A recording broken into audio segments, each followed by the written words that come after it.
আপনাদের সকলকে স্বাগত আমাদের নতুন ক্লাসে। আজকে আমরা কিছু গুরুত্বপূর্ণ বাক্য নিয়ে আলোচনা করব, যে বাক্যগুলো সচরাচর ইংরেজিতে আমরা বলতে পারি না।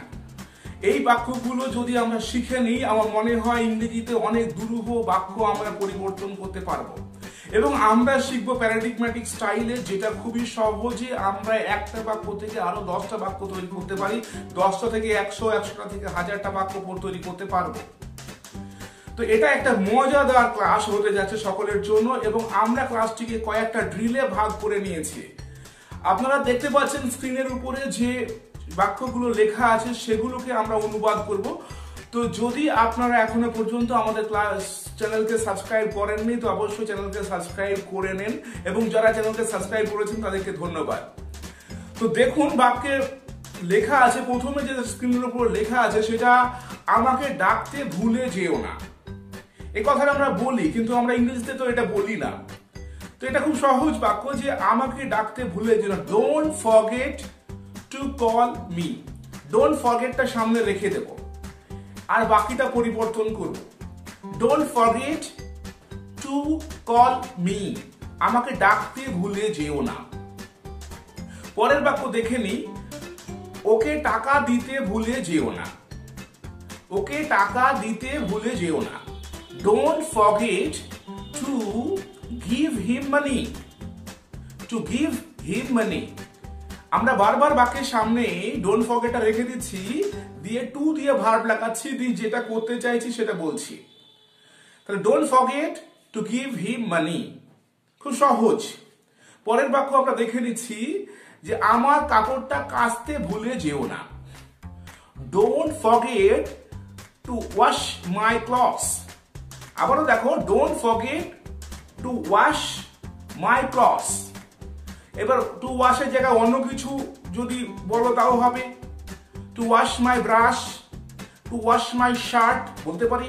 Don't forget two wash my shirt, ইত্যাদি ইত্যাদি বাক্য আমরা বলতে পারি। তাহলে পরের বাক্যে চলে যাই, আমার নাম করতে ভুলে যেও না। কোনো একটা জায়গায় তোমার নামটা করতে হবে, উল্লেখ করতে হবে। তা তুমি এই কথাটা কাউকে বলছো, কি বলবে? Don't forget to mention my name. Mention মানে উল্লেখ করা। Don't forget to mention my name. Okay, don't forget to mention my date of birth.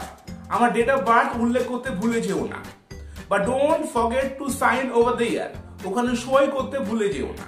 তাহলে ডোন্ট ফরগেটটা সামনে রেখে দিচ্ছি, বাক্য সোজা হয়ে যাচ্ছে। পরে যা বলছি, পরের বাক্যে চলে যায়, তোমার ওষুধ খেতে ভুলে যেও না। Don't forget to take your medicine.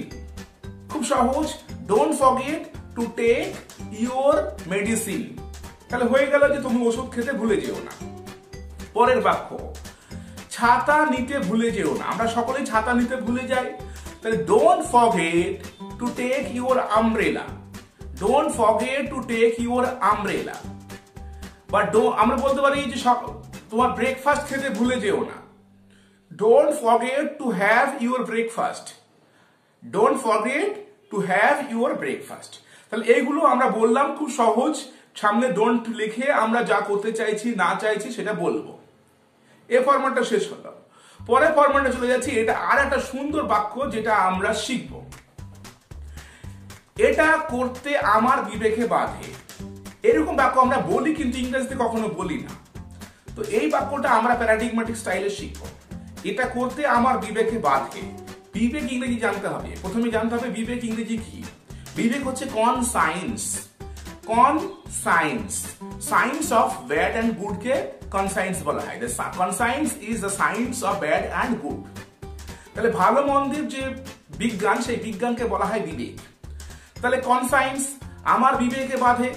My conscience does not allow me to do this. এটা আমার বিবেকে করতে বাধে। তাহলে সামনে লিখবো, my conscience does not allow me, এটা সামনে রেখে দেব, my conscience does not allow me to do this, to say this. এটা বলতে বিবেকে বাধে। তাহলে কি হবে? My conscience does not allow me to say this. খুব সহজ বাক্য। পরের বাক্য যেটা স্ক্রিনে লেখা আছে দেখে নি, যে তোমাকে ডাকতে আমার বুকে বাঁধে, বুকে বা বিবেকে একই জিনিস। তাহলে মাই conscience does not allow me but does not permit me to call you. My conscience does not allow me to call you. হলো। পরের বাক্যে চলে যাই, তোমার কাছে টাকা চাইতে আমার বিবেকে বাঁধে। অনেক সময় কি হয়, বাচ্চারা যখন বড় হয়ে যায়, কলেজ লাইফ শেষ করে দেয়, তো তখন আর বাবার কাছ থেকে টাকা চাইতে পারে না, তখন মনে হয় যে তোমার কাছে টাকা চাইতে গেলে আমার বিবেকে বাঁধে। তো my conscience does not allow me to take money from you. My conscience does not allow me to take money from you. হয়ে গেল, তোমার কাছ থেকে টাকা নিতে আমার বিবেকে বাঁধে। পরের বাক্য, তোমার কাছে সাহায্য চাইতে আমার বিবেকে বাঁধে। সামনে রেখে দিই, my conscience does not allow me to ask for your help. আবারও বলছি, my conscience does not allow me to ask for your help. To ask for your help পিছনে লাগাতে হবে। পরের বাক্য, তোমার সঙ্গে কথা বলতে আমার বিবেকে বাঁধে। তো সামনে লিখে দিই, my conscience does not allow me to talk with you. My conscience does not allow me to talk with you. মজার কটা বাক্য আমরা শেষ করলাম। চলে যাব ড্রিল 3 তে। ড্রিল 3 তে আরো কিছু বাক্য আছে। এক একটা বাক্য ড্রিলে এক এক রকম বাক্য আমরা শিখেছি, শেষ পর্যন্ত থাকলে সবকটা শিখে যাবে এবং একটা শিখলে আবার আরো 5টা বলতে পারবে। দেখে নাও পরেরটা, সে এমন ভাব দেখায় যে যেন সে সব কিছু জানে। সে এমন ভাব দেখায়, ভাব দেখা মানে ভান করা, প্রিটেন্ড করে। হি প্রিটেন্ডস, সে ভান করে, অ্যাজ ইফ মানে যেন, হি প্রিটেন্ডস অ্যাজ ইফ, এটা সামনে রাখবো আমরা। হি প্রিটেন্ডস অ্যাজ ইফ দুটো একসঙ্গে মানে হয়ে যায় যেন। তাহলে he pretends as if he knows everything. He pretends as if he knows everything, তার মানে সে এমন ভান করে যেন সে সবকিছু জানে। পরের বাক্যগুলো আর ব্যাখ্যা করবো না, সহজে বলে দিই, সে এমন ভাব দেখায় যেন সে আমাকে চেনে। তাহলে হি প্রিটেন্ডস অ্যাজ ইফ, সে ভান করে যেন he knows me. He knows me, বাস হয়ে গেল। সে এমন ভান করে যেন সে আমাকে চেনে। He pretends as if he knows me. পরের বাক্য চলে যায়, সে এমন ভাব দেখায় যেন সে রাজার ছেলে। তাহলে বলতে পারি, he pretends as if he is a prince, সে একটা রাজকুমার বলতে পারি। বা বলতে পারি, he pretends as if he is a king's son, রাজার ছেলে। হি ইজ আ কিংস সন, রাজার ছেলে।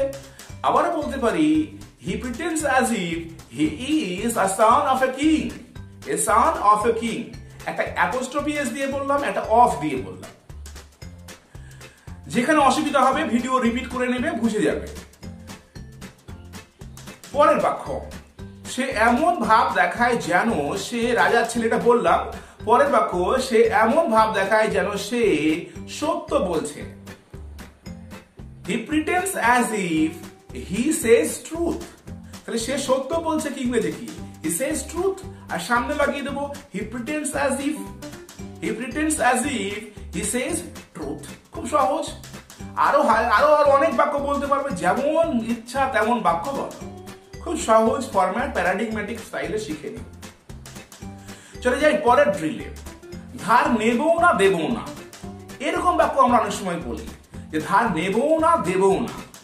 তাহলে নাইদার বড় নর লেন্ড, সামনে দুটো কাজ, একটা বড় আর একটা হচ্ছে লেন্ড। তো একটার সামনে নাইদার আর আরেকটার সামনে নর। তাহলে নাইদার বড় নর লেন্ড। আবার বলছি, নাইদার বড় নর লেন্ড। তাহলে দুটো কাজ, যে কাজ দুটো বলছি তার একটার আগে নাইদার আর একটার আগে নর লাগাতে হবে। তার মানে নাইদার বড় নর লেন্ড, ধার নিও না ধার দিও না এটা। কিন্তু আমি নেবও না দেবো না বলে সামনে আই শ্যাল লাগাতে হবে। আই শ্যাল নাইদার লেন্ড বড় নর লেন্ড। আই শ্যাল নাইদার বড় নর লেন্ড। বোঝা গেল? পরিষ্কার? একই ফরম্যাটে আমরা পরের বাক্যগুলো বলবো। কথা বলবো না, কথা শুনবো না। তাহলে এটা সহজ করে নাইদার নটা লাগিয়ে নিই আগে। Neither talk nor listen, neither talk nor listen, এটা neither nor এর ফরম্যাটটুকু বললাম। তার সামনে I shall লাগিয়ে দেবো, I shall neither talk nor listen, I shall neither talk nor listen, হয়ে গেল। পরের বাক্যে আমি আসবো না, আমি যাবও না, neither come nor go, neither come nor go, I shall neither come nor go, সহজ।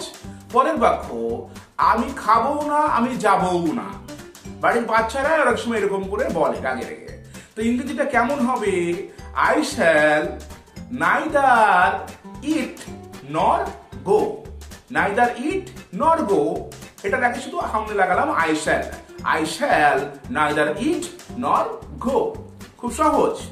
পরের বাক্য আমি দেখবো না, আমি পরবো না, এরকম বাক্য অনেক সময় বাচ্চারা বাড়ির বাচ্চারা যদি কোনো ড্রেস নেওয়া হয়, তারা যদি রাগ করে থাকে, সেই ড্রেসটা বলে যে আমি দেখবো না, আমি ড্রেসটা পরবও না। এটা কি রকম বাক্য হবে? I neither see nor wear it, wear মানে পরা, neither see nor wear it, I shall neither see nor wear it, যে কোনো ভার পরিবর্তন করে যেমন কাজ আমরা বলতে চাইছি তেমন বলতে পারবো, খুব সহজ। এবং দেখো লাস্টে একটা মজার বাক্য বলা হয়েছে, এটা আমরা কয়েক রকম ভাবে বলবো, এটা দেখো শিখে নাও, অনেকে বাজারে এইসব বাক্যগুলো পাবে না, কেউ বলতেও পারে না সাধারণভাবে, আমরা বলি না। তো এটা দেখে নাও, একজন অলস ব্যক্তি আধমরা মানুষের সমান, এটা একটা ক্যারেক্টার মানে চরিত্র গঠনের মূলক বাক্য আমরা শেষে রেখেছি, মোরাল টাইপের। তো আমরা একজন অলস ব্যক্তি আধমরা মানুষের সমান, অলস ব্যক্তি ইংরেজি কি? an idle man, an idle man is just like a half dead person, আধমরা পারসন মানে হাফ ডেড, তাহলে an idle man is just like a half dead person। বা বলতে পারি অন্যরকম ভাবে, an idle man is similar to a half dead person, similar to or just like, বলতে পারি similar to a half dead person, এরকম বলতে পারি। আবারও বলতে পারি এরকম করেও যে an idle man is as good as a half dead person, তাহলে an idle man is as good as a half dead person, এরকম বলতে পারি। বা বলতে পারি an idle man is equal to a half dead person, এগুলো সব আমরা বলতে পারি। আমরা একটা বাক্যকে বিভিন্ন রকম ভাবে বলার কৌশলগুলো রপ্ত করছি। যদি এই সমস্ত কথাগুলো তোমরা বলতে চাও, এই ফরম্যাটটা শিখে নাও এবং সেগুলোকে খাতায় লিখো, আরো বাক্য লিখো, আরো বাক্য তৈরি করো। দেখো খাতার পর খাতা ফুরিয়ে যাবে এবং অনেক অনেক বাক্য তৈরি করতে পারবে। আর যখন নিজের মতো করতে পারবে তখন মনে একটা আনন্দ জাগবে যে তুমি ইংরেজি বলতে পারছো। তাহলে ব্যাপারগুলোকে সহজভাবে আমরা শেখানোর চেষ্টা করছি। যদি আমাদের ক্লাস ভালো লাগে, কিছু জানতে পারো, তাহলে অবশ্যই কমেন্ট করবে এবং পরের ক্লাসে তোমরা কেমন ধরনের ভিডিও চাইছো, ক্লাস চাইছো, সেগুলো কমেন্ট করো, আমরা সেই রকম করে ক্লাস রেডি করব। আর অবশ্যই চ্যানেলকে যদি সাবস্ক্রাইব না করে থাকো তো অবশ্যই চ্যানেলকে সাবস্ক্রাইব করবে এবং বেল আইকনটি প্রেস করে রাখবে, যাতে আমরা যখনই ভিডিও আপলোড করব তোমার কাছে পৌঁছে যাবে। সকলে ভালো থেকো।